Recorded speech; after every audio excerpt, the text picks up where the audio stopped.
From WDWNT, the worldwide leader in Disney Parks news, this is ParksCenter.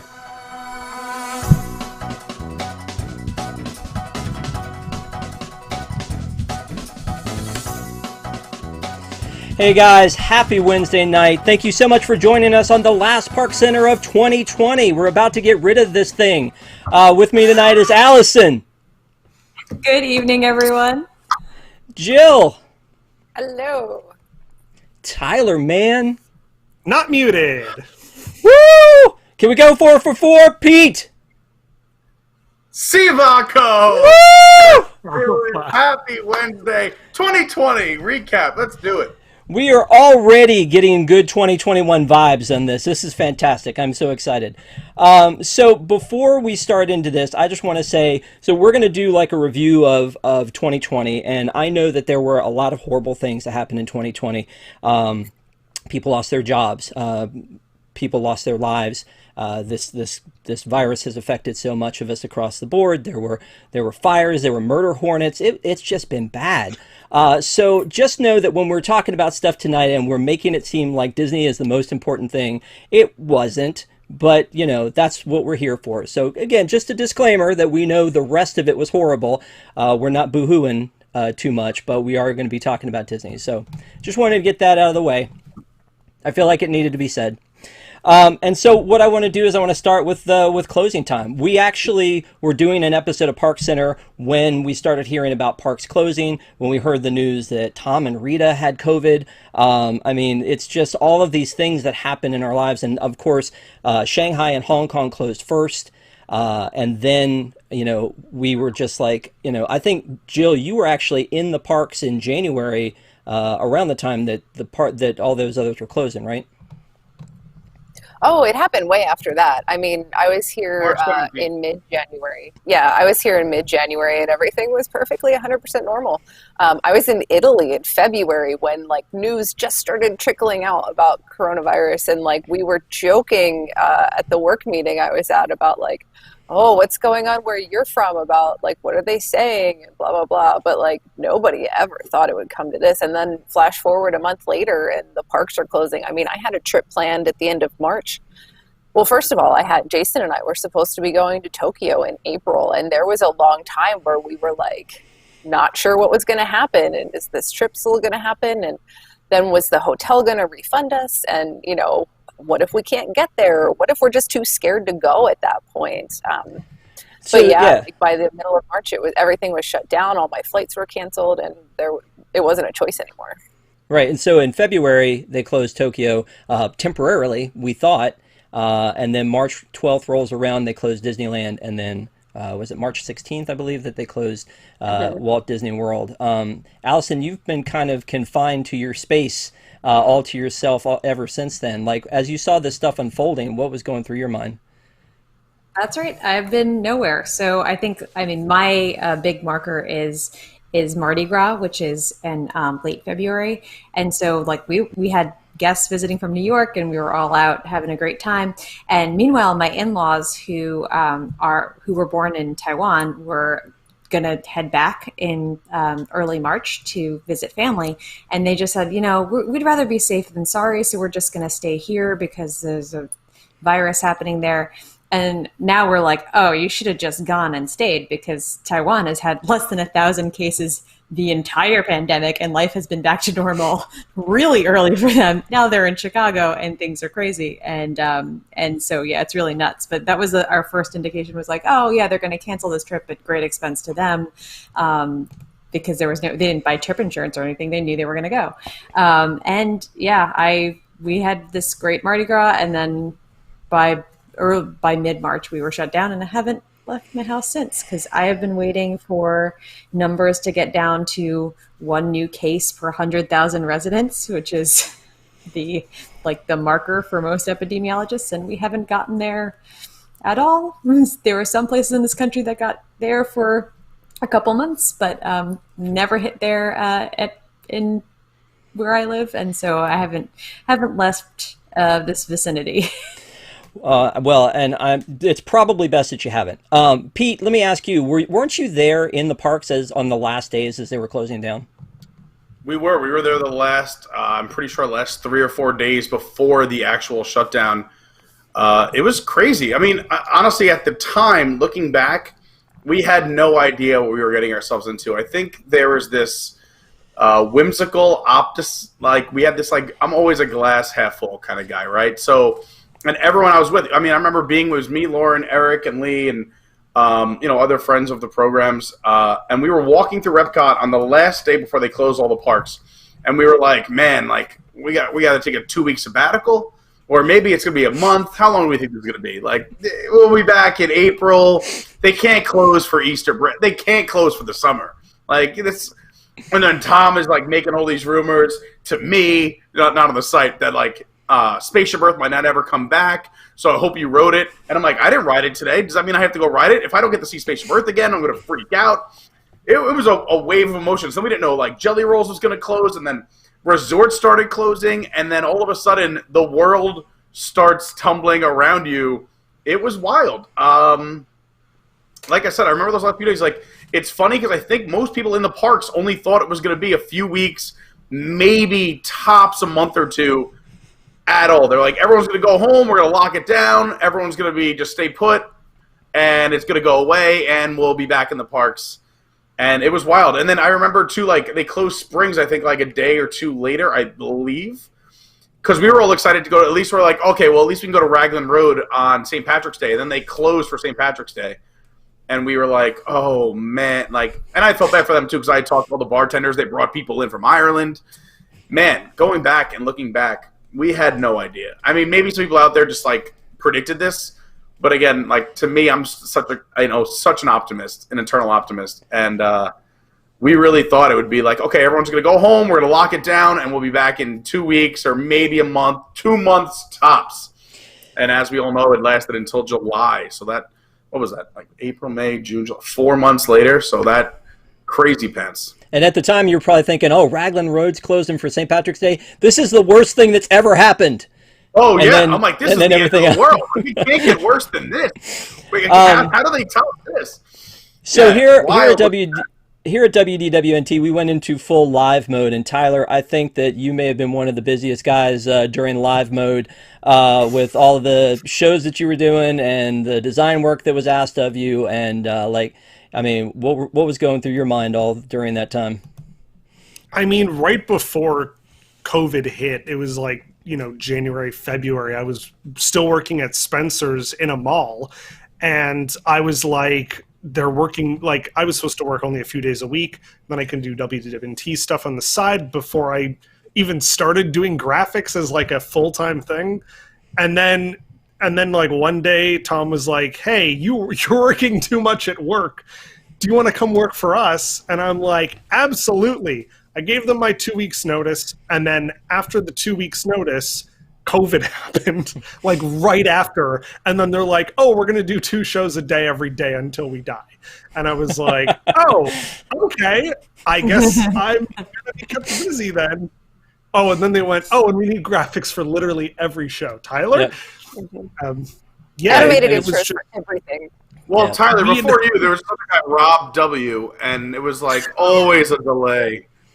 We've run out of time. We're moving on to the next one. July comes along. I remember Pete and I having a conversation about the Springs can open beforehand, and I was like, I don't know about that. And Springs opens up. I actually went down in June to go to Springs, and I think Jill, you and Jason also did the same thing, just because I just was like jonesing so hard for Disney at that point. I remember, and again, I've told this story a bunch of times, pulling into when the DVC opened up, pulling into the boardwalk, and the guard asking me, "Can I ask you a question? Why are you here?" Like the parks weren't open, and so I was like, "Disney Springs and Universal. I mean, it's better than nothing." And again, Jill, throwing it to you. I mean, you guys came in June and then again for the opening in July, right? Yeah, Jason and I were chomping at the bit to go. Hi, Tyler. Jason and I were chomping to go, so we planned a trip and kind of hoping that Disney would open. But we decided to just keep the trip booked at kind of like mid to end of June because we knew that Springs was open and we knew that Universal was open.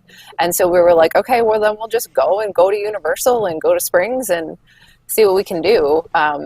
But then as soon as we found out that the parks were reopening in July, it was like book a week immediately because we wanted to see what it was like. I mean, we were all talking, like we knew the park pass system was going to happen. And, so it was kind of like, whoever, like add everybody else to your MDX and just like sit there the day the park passes went live and just try to book what you can. I remember sitting there and like everybody was freaking out because the system kind of crashed out for a little while at first because we were all like, we can finally go back. We need to make sure we can get in. But yeah, and then being there was just, I mean, like Jason and I got there the morning of July 11th and drove straight to the Magic Kingdom and just like walking in and being like, oh my God, we're here. But then also walking in and being like, oh my God, there's no one here. Like that first weekend was empty. Like I think they even kept it more empty than they needed to that very first weekend just for the optics sake because they knew media was going to be covering it and they wanted to show an empty park. And, thinking about it that first week and how everything was so like just, I mean, it was insane. There will never be anything like that again. That first like 6 weeks the parks were open, and to look back on that compared to where it is now is crazy. But yeah, it was definitely the best evening because it was so empty. There was literally like a tumbleweed going by in Frontierland. Mm-hmm. Like you'd be like, what? Like what? You heard like absolutely. But just to backtrack a little bit, I think we didn't put enough effort into or talk about WWNT Live. That was a major undertaking which we threw together so quickly. It was like, who wants a show? You have to do 3 hours a day every single week and do it for free. And I got to give a big clap to the whole staff. What? No, I just want to give a shout out. Oh, sorry. I shouldn't have interrupted that. Oh, no, I was just going to say, like, to anyone who watched WWNT Live, like, all the people who put out shows, Eric Wolf, Eric Morton, all the producers behind the scenes, Kevin, obviously Tyler doing a ton of work, Rob also doing a ton of work. Yeah, everyone knows I love Rob the most. He's, I'm going to kiss his face. But all those people who produced and put out shows and the graphics, those were done literally at the drop of a hat. Hey, you have to do 3 hours a week by yourself. Good luck doing anything you want to do and finding an audience. And it was crazy, and it worked, and it came together. It also produced the roast of Tom Corliss, which I thought was hilarious. We raised some money. Yeah, so WWNT Live was a big deal. I just didn't want to pass over it so quickly into the reopening of the park. So kudos. Tyler, you have a funny story. Go ahead. I'm sorry. I just remember it was like the first week, and they were like, "Who's doing our morning show today?" And I was like, "Is anyone there?" And then me and Pete were like, "Is anyone doing this?" And then I'm like, "Who can run tech?" And no one could run tech. I'm like, "Pete, you and me, we got this." And I think it was just you and me on camera for 3 hours, just talking to people in the chat. And I was like, as the show was happening, I was just like getting graphics up in OBS because like we didn't have anyone running vMix at that time. That's like one of the first things. It was like live with Tyler. One of the shows that made it all happen is they were like, "Can anyone do anything?" And Tyler and I are like, "We're free." And then we both showed up, and that was it. It was like, "Now run a show." And we were like, okay. "Hey, Tyler, good morning. How's things?" And it was like, just go. It was a lot of fun. It was a crazy time for the company, for the world, obviously. And again, we're keeping this in our little Disney bubble. But the WWNT Live shows, and it produced some shows that obviously stuck around. Everyone loves Locked In. Everyone loves Geekly Kingdom. There was a ton of ride rehabs, which were great to see a lot more of those. Yeah, it was a lot of fun. I mean, I'm pretty sure that's when it was. Rob, correct me if I'm wrong, but that's when Deep in the Plus started officially, right? Or is it before that?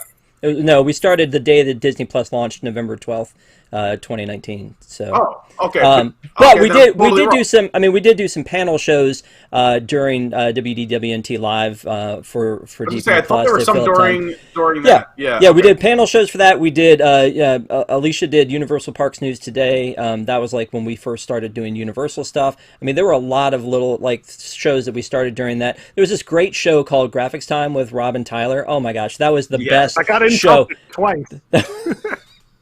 That was so good. Anyway, so moving on to the opening, there were a bunch of things that went away, right? So, I've said this a million times. It was a muted experience to go, but I just felt like I had to go to Disney. And I'm gonna throw it back up to Jill to like, what are some of the things you feel like? I mean, right off the bat, right off your head, I know there's a ton of stuff we've lost. Cast members. Okay. Cast members. Absolutely. That is. I know there is a much broader answer to this question, but that to me is the most important one. I mean, I will do without fireworks. I will do without, all kinds of random stuff, character dinners and actual physical menus at restaurants and 8 million other things if we could have the cast members back. The things that I would love to have back that also involve needing more cast members are things like the shows and things like some of the resorts that haven't reopened yet. But again, you need people to staff those things, and I'd love it if we could bring those back. Yeah, I actually would like to say that like one of the things I was most proud of this year, well, the start of Carousel Products definitely, but also the fact that for the Cast Pantry we raised $50,000 for the Cast Pantry and how important that was. And just to kind of say that I know we've talked about the shirts that are supposed to be coming back. We have this week the new shirts are coming back. So again, all of the money will go to the cast members that lost their jobs. It'll go to the Cast Pantry to help them out. And thank you guys so much for everything you did for that. But I agree that we lost a lot of shows. And by losing shows, that meant that those cast members lost jobs. There were a lot of parks that didn't reopen, obviously Disneyland and California Adventure. There were restaurants that didn't reopen. There were so many things that didn't reopen. But I mean, I just think about all of those things that we lost. Like aside from that, when I know Pete, you said this a lot. You've told people don't come now because there's of all the things that we've lost so far. Yeah, I mean, again, and I just want to reiterate this. I'm not saying don't come if you've been here before. It's an interesting time if you want to come see it. I just feel like if it's your first time coming to Walt Disney World or you're taking someone for the first time, you're missing a lot of the magic. I mean, the cast members, the live entertainment, the shows, the interactions, the little things, the face-to-faces, the people doing things. It's just so much of the magic is gone. Now, maybe not everything that Walt Disney World is gone, but so much of the magic is not what it was from a year ago today. So that is my only beef with the Walt Disney World, in its current state. But I was going to say, like, just going back to when it first opened, and I get why people came, and if I'm going to look at things again half full for this whole episode, which I'm trying to do, it was a very interesting, cool time, kind of like Jill described. Like, you'll never see the parks like that again, and there was so much intrigue on how is Disney going to do it, and then just to see the parks empty, like it literally felt. And maybe this will be a better point for those of you who have gone to parties, like if you've gone to the Christmas party or the Halloween party or any paid event at night, and you're like the last few people in the park. That's what it felt like all day on some days, and it was wild. Like, you have those moments where you're the last one on Main Street, you're the only person in Frontierland, or the only person in Tomorrowland, or the last person in the World Showcase, and that was like during the day, some days in the beginning. So it was just crazy. It was wild. You could walk onto any ride you wanted, but again, the trade-off was you didn't see any characters, you didn't see any shows, or you didn't see any fireworks, but you were just walking onto rides. Like, what do you want to do? And you just walk on. So it was a very crazy, interesting time going through that. Yeah. One of the other things that we want to talk about is that despite all the things that have happened this year, there were still some new things in the parks. There were some, we had a Fantasyland expansion actually open in Tokyo that we would all love to go see. It someday. Was amazing. Glad you got to see it, Pete. Did you swim over there? I mean, I chartered a boat. When the Beauty and the Beast ride opened, Pete watched the ride-through videos and was like, I don't know, this ride doesn't look that great. And then, like, him and Tom got into this huge argument. I stand by that. Tom's like, you don't even know what a good ride looks like. It's so great. I agreed with you. So fun to watch. I know, right? So Rise had just opened in California in January. It opened in Florida in December of last year. So I kind of feel like that really makes it more of a 2020 attraction, especially because there were so many technical issues and it was hard to get a boarding pass at the beginning. And then there was Mickey and Minnie's Runaway Railway opened like 2 weeks. That was a big one. That just 2 weeks, opened. yeah, like 2 weeks beforehand, right? And Pete, you went and rode that before. I mean, right when it opened for opening day, right? Yeah, I was lucky enough to ride it a few times for the closure, and I mean, as it is, I know Tom hates on it, and a lot of people, I think a lot of people here at this company too, kind of hate on it too much.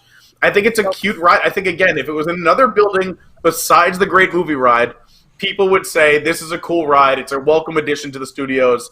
It's fantastic. It's fun. It's good for the whole family. So just you have to keep in mind if you took it out of the Great Movie Ride. I feel so bad, and again, like this is going back to the last thing I just said about if this is your first time experiencing the parks. Like to me, that one of the coolest things, and this is a spoiler if you've never gone on it, but I'm sure you've heard, was when that movie screen blows up in front of you and you walk into the movies and you become a part of the cartoon. And the fact now you just kind of queue through it and just walk right onto the ride, you lose so much of that setup of the story.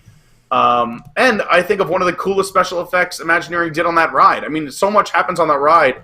You miss, let's say, 60% of it the first time you ride. You still miss another 30 on the second ride. It takes 4 or 5 rides to see almost everything, and I don't think I've seen everything yet. But I think the coolest effect that sets up the entire ride is the one thing that got taken away for COVID, and that breaks my heart for people. So I think in terms of new things that I'm probably one of the things I'm saddest about. I'm not even sad about Rise breaking down a bunch. That's like something Imagineering could fix, and I think they can. That's like fixable. This is something I know they have to do for COVID. You can't fit more than in that room if you actually space them out. So you have to have people just file through, and that's what makes me the saddest COVID-wise. Yeah. Is that this is something that was a cool effect that people missed out on for almost the entire year. It worked. Like not that it doesn't work, but they were able to do it for, like you said, 2-3 weeks. And now they can never do it. They haven't done it since. Yeah. And that's what breaks my heart for families and people coming to do it. Is that the single reason why Jill hates this ride so much? Is because of the pre-shows not there? Here's my question. Pete, how many times do you have to ride it before you can start unseeing things on the ride? That's what I need to know. Jill, you've seen me without a shirt on. You know there's certain things you can't unsee. Well, so before we get into that, though, I really want to get Tyler's take on Canada Far and Wide. Go. It was terrible. I thought we were going to talk about it. I for the wigs, I watched all 3 movies in a row, and I can honestly say the most recent one is the worst one, and I can't believe I'm saying it. The Martin Short one is the best one. Yeah, like that movie. Canada's I was treasure. Like, when we watched it for the first time, Thomas and I, we were like, was that it? Like, I forget what that meme is, but I was like, it was not even the best thing. But I would like to say that if we did get anything new that was great, was we got the Runaway Railway song, which, as people in the chat and Wigs like to say, became the anthem of WWT Live. Every time I've started to learn the lyrics that Nathan wrote more than the actual song from the ride. Like I don't even know the lyrics from the ride anymore because the other one has overtaken it so much. And then every time somebody Tom would play actually said that too. Like Tom, when I've walked around studios with Tom, where like you can hear the music outside of the Chinese theater, and Tom will start singing. Tom will start singing Nathan's version of the song. It's way more catchy, and it works. It's like nothing can stop us now, COVID. And I'm like, can you ask for like a better comedy setup than that? It was just funny. That was funny, not COVID itself. Anyways, we know. Yep. So, Allison, is there anything that opened this year? And I know you're going to say Regal Eagle, but I'll give you a chance to say whatever. Anything that opened this year that you wish, like once you actually get to go back, that you're looking forward to seeing that open up? Oh, gosh. I think like it's nothing like particularly new, but I really hope they keep some of the innovations that they've once we have character dining and all of the other things back, and please bring back all of the entertainment that you've cut, please. But I hope that they keep things like the pixie dusting kind of like cavalcades and all of these other things that that are really creative ways to deal with the distance. But add a little bit of magic to a park that's missing so much right now. And I think like let's just keep a lot of that kind of stuff, because that makes it feel more Disney. As far as stuff that opened up this year, or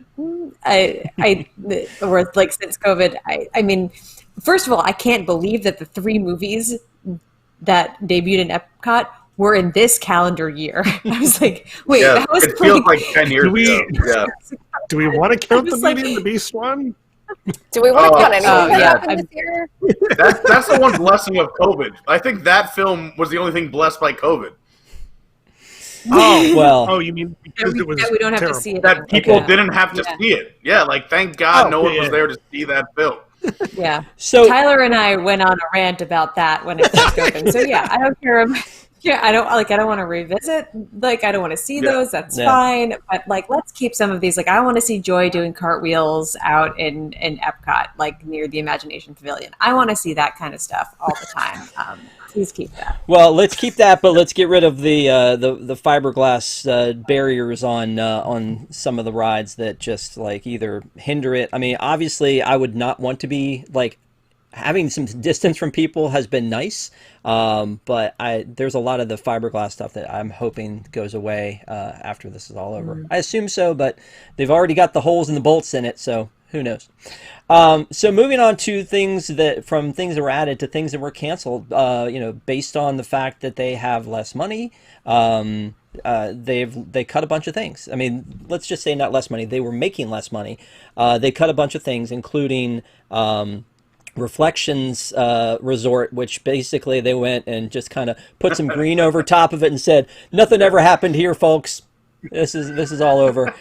That's Jill, okay. Yeah, Jill, what kind of stuff? From the cancellations, are you kind of bummed about? I don't know. I'm nervous about the impact. I think. Well, I mean, obviously we're getting some changes and probably scaling back to what is supposed to be happening in Epcot. And I think some of it, like, I don't care that they're not building that festival pavilion thing. I frankly didn't want them to build that. I'm glad to see they're still theoretically moving ahead with stuff like Moana Journey of Water and the Walt statue. But I think I think the thing that I'm most bummed about is all the stuff that it's going to delay. Like, it's going to delay Guardians and it's going to delay Tron. And I was really looking forward to the 50th, and I'm a little worried about what the 50th is going to look like. I'm sure it's going to delay the proposed overhaul of Splash Mountain. It's delaying Ratatouille. It's delaying Space 220. So I think for me, it's less about the stuff that's been full out canceled as it is like it's going to drag out or budget cut a lot of the stuff that still is going to happen, and we could be waiting a long time to see some of this stuff. No tears for Mary Poppins from anybody? I mean, we okay. I mean, we didn't. Generic spinner? Well, I mean, did we really know what it was going to be, Pete? No, I don't think we knew what it was going to be. I mean, there was a lot of rumors about the spinner, but also then it kind of turned into similar. I guess we heard what's one thing about in Magic Kingdom with Enchanted Tales of Belle. Yeah. I think we heard it was going to be something like that, which would have been, I think, super cool and a welcome addition. Also, I have this still hanging by a thread. I want to see the guys dancing on the rooftops, the chimney sweeps. I think that's something they should make happen. So maybe they just canceled it to make room for that, and they're training those chimney sweeps now how to dance at a bungee so they don't fall off the roof. But you never know. All the things that were canceled. I mean, this wasn't the biggest blow, but I was still sad to see it go. I welcome all new entertainment and attractions at Walt Disney World. Give me more. I'm always give me more. As long as you're not taking something away, then we have to talk about it. Yeah. Or obstructing our view. We don't like that either. Oh my God. I saw those. Can we just talk about, for once, those are ginormous. The pictures we post do not do it justice. I saw it today for the first time in person. I thought, holy moly, it was this. It's the height of the American adventure. It's the height of Tokyo. It blocks entire countries, and it was only one barge. It was insane. This Harmonious show better knock our socks off. Because, I mean, and we were joking around, and I heard that they talked about pressing issues. So I didn't get to watch it yet. But I was like, the only way that this could work is if they just, like, put a picture up of the country. Because you lose an entire country on one barge. It's crazy town. These things are ginormous. They were testing it today. If you watch a live stream, if not, you can go back and watch it. So let me get this straight, though. You complain because they just put out. You complain because they just put out kites for Epcot Forever. They go big for the next one, and you're like, it's too big. No. I complained because Epcot Forever was a dumpster fire of a show from start to finish with terrible music, terrible everything. The kites were the coolest part. I didn't even care about the kites. Keep the kites. I love the kites. Light them up. I hated everything about the show. It just felt like it felt like a 7-year-old me with a mixtape put the show together and decided, let's just shoot off random fireworks. It's like someone with a blind firework. It's like they played bingo with the fireworks and then a mixtape. It was the worst. And I know that. Okay, I'm envisioning Pete with a My First Sony like red like plastic thing, and also like a talk boy from like Home Alone, and he's like play record. I had both of those, and I had my dad's like full on record player, which like played like Frank Sinatra and stuff. But me like buying a Nas record and a Missy Elliott record and trying to do things with those. And my dad being mad because I kept scratching it and breaking his needles. What were we talking about? We're moving on is what we're talking about. We're going to talk about Disneyland. Poor Disneyland. Okay. You know, Disneyland was the first American park to close, and yet it is still not open. They've tried to do some things where they opened up Downtown Disney, and then they opened up, Buena Vista Street, and they were really trying to kind of, open it a little bit at a time, and they were about to open the hotels. And then they went, nope, it's too much, and they reeled it all back in because of numbers spiking. Which, the numbers spiking has been scary all along, all over the country. I mean, it's not good. So I kind of get that, but also at the same time, they never opened it up. They never gave it a chance. Could this thing go a complete year being closed?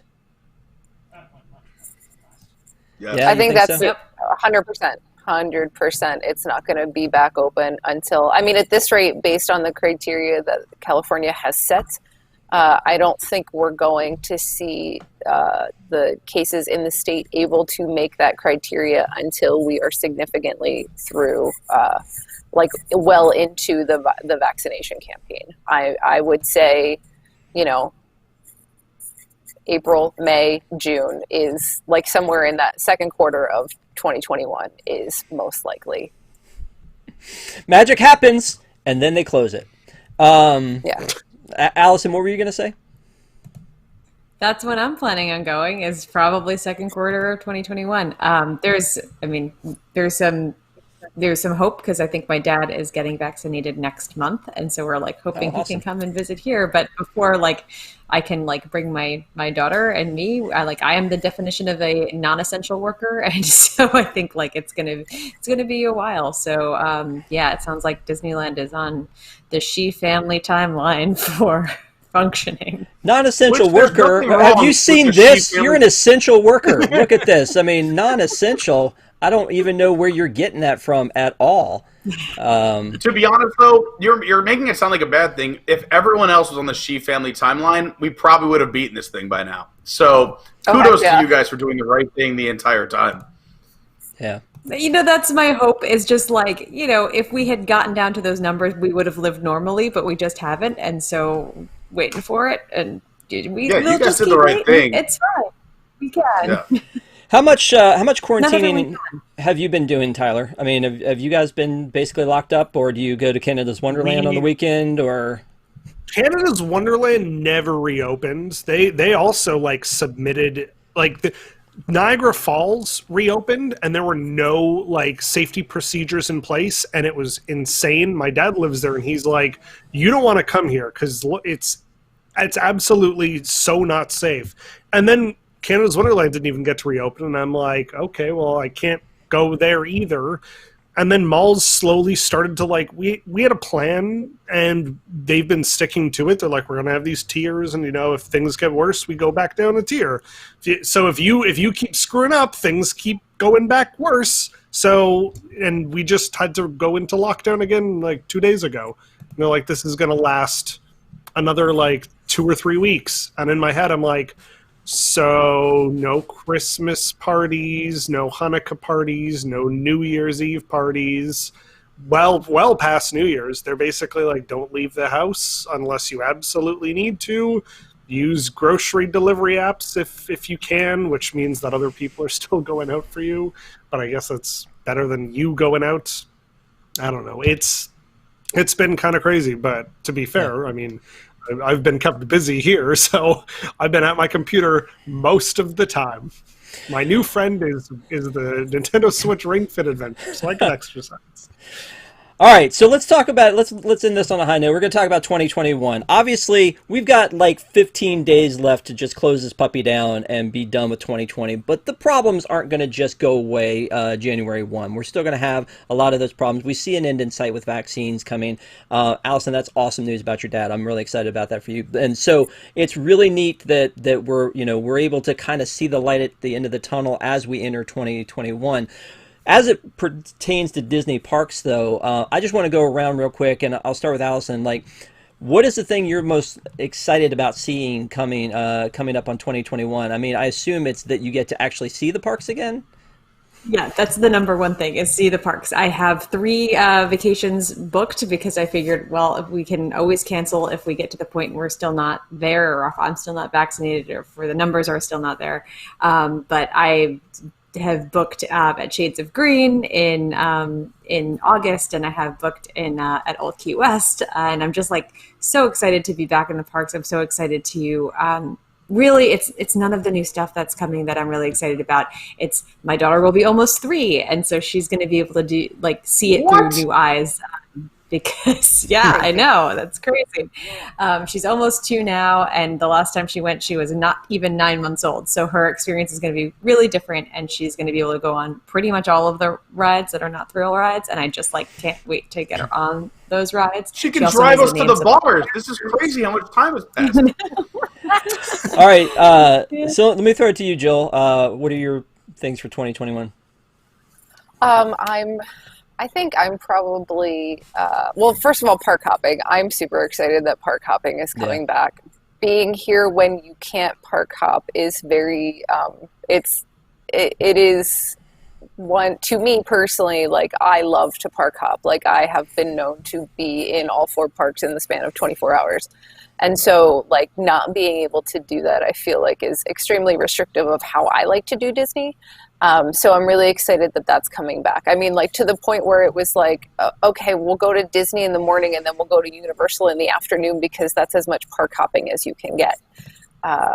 That's definitely a thing. And, from a hopefully, fingers crossed, they start bringing back some of the stuff that has been closed down. I would really love to see more entertainment coming back. And especially, once it's safe to do some of those shows that have been shut down, especially like Finding Nemo, the musical, and Festival of the Lion King. I would love to see stuff like that be able to come back.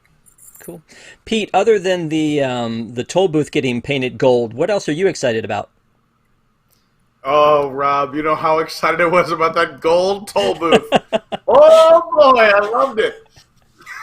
Sing to the heavens about that toll booth.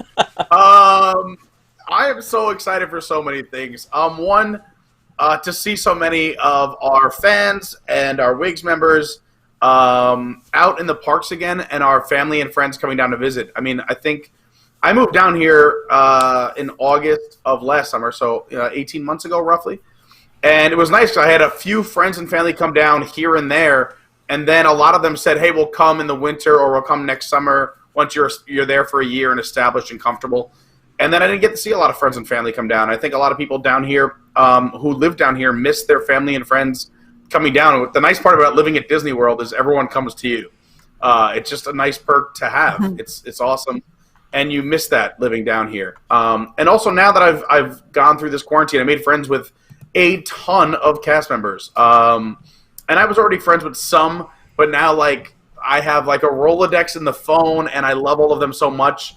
And to see 90% of them lose their jobs, it breaks my heart, and I just can't wait for them to come back. And I know some of them won't come back, or they've already found other jobs, and there's other opportunities that popped up, which is sad to me. But I just can't wait for Disney to be Disney again. I just can't wait to see the magic and see the look on kids' faces and see the look on parents' faces watching their kids, see couples, hanging out, watching fireworks, holding each other tight. Like, just that feel-good, warm Disney feeling from start to finish.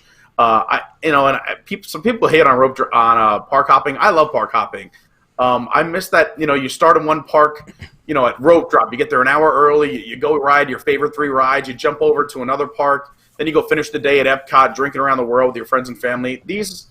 I just miss the regular stuff, and it's the stuff I love. It didn't really need to be improved upon. Yeah. But also, I'm excited about a bunch of new stuff coming. We got Tron. We got Rise. Not Rise. We got Cosmic Rewind. We have so many fun things coming down the pipe that, thank God, were planned before this new administration. Ratatouille. So I'm excited for the new things that will open till their full potential. Sorry. Very cool. TED Talk. Tyler, what about you? Bring us home. I just want to see Jungle Cruise already. I just want to see the Jungle Cruise movie. I don't care about Mulan or your 1,400 Marvel things.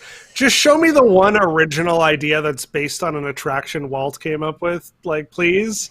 It's been like removed from theaters for like a year and a half. It's been done. Just give me this movie. I will pay $30 to watch it on Disney Plus now, instead of waiting for you to assume that movie theaters are going to be okay. That being said, I really hope that things that people can make sure to socially distance and follow procedures, and that stuff can go back to some kind of less restricted, that where we can do an event and we can get all the wigs together and all the people who read the site together, and we can have our own celebration, and we can find all these entertainment people and try and bring them over and just be like, hey, let's go to this off-property thing, and all of us can party. This is not happening. This is not confirmed. I'm just saying, wouldn't it be great if we could all do this? We'll have our own Main Street. We'll have an adventurous club in the corner. We'll have a pop-up Jelly Rolls tent with Pete, and it'll be made out of White Claws. Well, I want to say thank you to everybody for tuning in all year long. This will be our last ParksCenter of 2020. We really appreciate you. We would love our WIGS members. For more information on WIGS, go to patreon.com/WDWNT. Thank you guys again for the $50,000 you helped to raise for the Cast Pantry, and it just really means so much to us that you were highlight of the year. That you dug in on that one. And again, don't forget the return of the Cast shirt this week. It's a slightly different color, but we hope that people will grab these, and the money will go to the Cast Pantry. I like the new color. And then also join us on WDW Entertainment, WDWNT TV, or .tv. We would love to have you subscribe to that as well. Thank you guys. Thank this panel. You guys, this has been a crazy year. You guys make Wednesday nights fantastic for me, so thank you guys for all you do. And for everyone else. I think we should also say a big shout out to Rob. I mean, filling in gigantic shoes, and I think doing an amazing job with a seamless transition here on ParksCenter. And we don't want to lose ParksCenter and all you guys, so a big shout out to my main man. I love him so much. Rob Whiteside does a ton behind the scenes. He obviously runs Carousel of Products, one of the other graphic geniuses besides Tyler right over there, but just jumped in and took ParksCenter by the reins and kept it moving. So great job, Rob. But I love you. And I think you did a bang-up job. Well, thank you guys. Thanks everyone for watching. We appreciate you. Have a great holiday season. Merry Christmas. Happy holidays, and we'll see you in 2021. Have a good one. Bye. Ho show! Wigs, let's go.